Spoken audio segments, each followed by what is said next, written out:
Good morning 10th class students.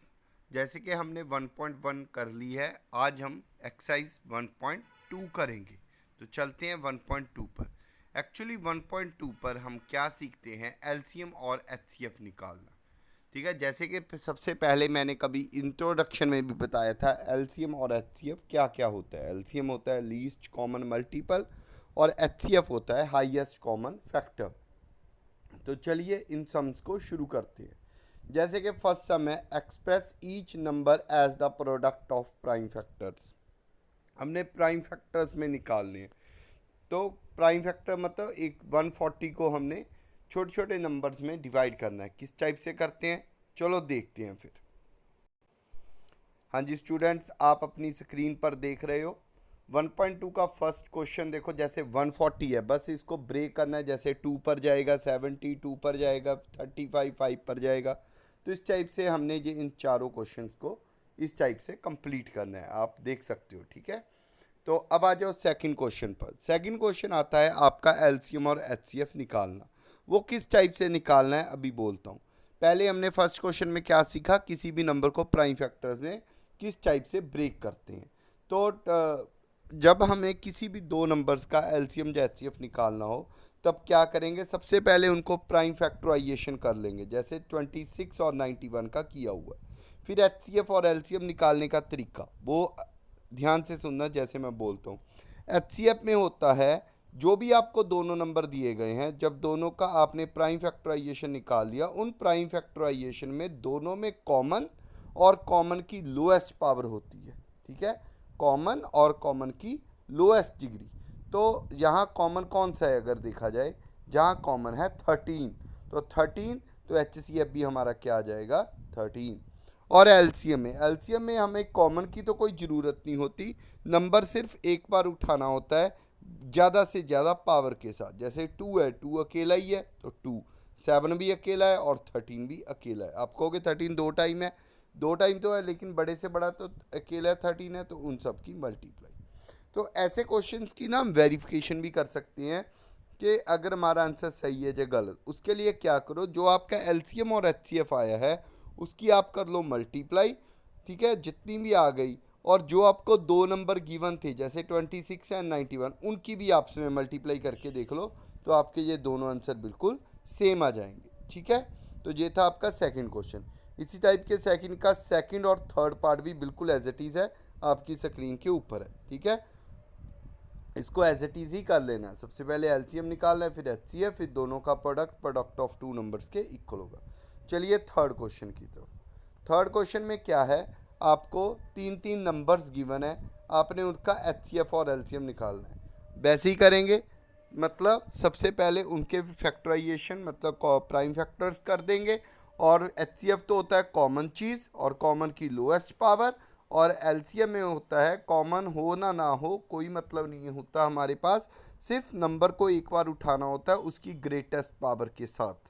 ठीक है, हाँ एक बात और, जैसे इसका थर्ड पार्ट देखो, इसमें 8, 9 और 25 के आपने फैक्टर तो बना लिए, लेकिन कॉमन तो कुछ है ही नहीं। अगर कुछ भी कॉमन ना हो तो एच सी एफ होता है 1, तो एलसीएम तो कुछ ना कुछ आएगा ही। ठीक है, तो इस टाइप से आपने थर्ड क्वेश्चन करना है। अब आ जाओ फोर्थ क्वेश्चन की तरफ। फोर्थ पहले आप बुक में देखते हैं ये। ठीक है, बुक की तरफ चलते हैं।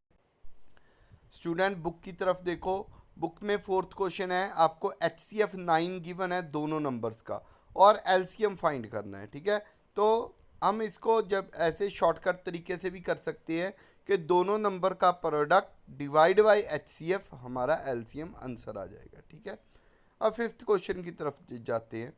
उन्होंने बोला है चेक करो कि 6n can and with digit 0, मतलब क्या 6 की कोई ऐसी पावर है कि जब भी आप आंसर लिखो तो उसका जो वंस प्लेस है वो 0 हो। तो इसको किस टाइप से करना है, चलो मैं आपको आंसर दिखाता हूँ। तो देख रहे हो आप पहले जैसे यहाँ ना लेट इफ पॉसिबल, यहाँ ना गलती से 16 डल गया, जहाँ आपने 6 लगाना है। ठीक है, let if possible 6n can end, मतलब इसको हम कंट्राडिक्शन की हेल्प से करेंगे। हम मान लेंगे, चलो मान लो कि कोई ऐसी पावर है जो 0 से एंड होती है। अगर कोई भी वर्ड 0 से एंड होता है तो उसके 2 और 5 दोनों के दोनों ही फैक्टर होंगे। ठीक है। लेकिन अगर आप 6 की n को देखते हो तो उसमें सिर्फ 2 एंड 3 आता है, 5 तो आता नहीं। हमने तो बोला है कि अगर वो 0 से एंड होता है तो हमने लिखा है ना बोथ 2 एंड 5 आर फैक्टर, लेकिन 6 कहेगा कि मेरे पास 2 तो है 5 तो है नहीं। तो ऊपर कुछ और कह रहे हैं, आंसर में कुछ और आ रहा है, इसी को क्या बोलते हैं, कंट्राडिक्शन। अगर कंट्राडिक्शन का मतलब होता है जो आप सपोज कर रहे हो कि 6 की पावर n एंड 0 से हो सकता है, वो क्या है, गलत है। तो फिर क्या आएगा, नेवर एंड विद 0। अब 6 है, 6 के सिंपल दो पार्ट्स हैं, आपको काफ़ी बड़ा नंबर दिया गया, आपने ये बताना है ये कंपोजिट है कि नहीं। कंपोजिट कौन सा होता है, प्राइम का उल्टा, मतलब प्राइम में सिर्फ एग्जैक्टली दो फैक्टर होते हैं, एक 1 और एक इटसेल्फ, लेकिन कंपोजिट में 2 से ज़्यादा फैक्टर होते हैं। आपको आप नंबर दिया गया, एक नंबर तो ऑलरेडी कॉमन है और एक का मल्टीपल 1 कर देना, तो ये 6th क्वेश्चन हो जाएगा। देखो 7th क्वेश्चन करने के लिए सबसे पहले मैं आपको छोटा सा रूल बताता हूँ कि हमारे पास कुछ स्टेटमेंट्स आएंगी। आप 7th को देख रहे होगे कि रवि इतना टाइम लेता है, एक सर्कल में दोनों गेड़े लगा रहे हैं सोनिया एंड रवि, तो उन्होंने बोला है कि दोनों दोबारा कब मिलेंगे, ठीक है।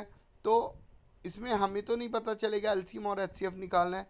तो एक छोटा सा मतलब हम मानकर चलते होते हैं कि जहाँ टाइम, कंपेयर, रेस और मिनिमाइज की बात आए तो वहाँ एलसीएम निकालते हैं, और जहाँ इक्वल डिवाइडेशन की थिंग्स या मैक्सिमम ग्रुपिंग, स्पेशली ग्रुपिंग की बात आए तो वहाँ एचसीएफ निकालते हैं। तो जहाँ हमें यहाँ रवि को 12 मिनट और सोनिया को जहाँ टाइम की बात है तो हमने एलसीएम निकाल दिया, इसका मतलब 36 मिनट के बाद वो आपस में दोबारा मिलेंगे, ठीक है।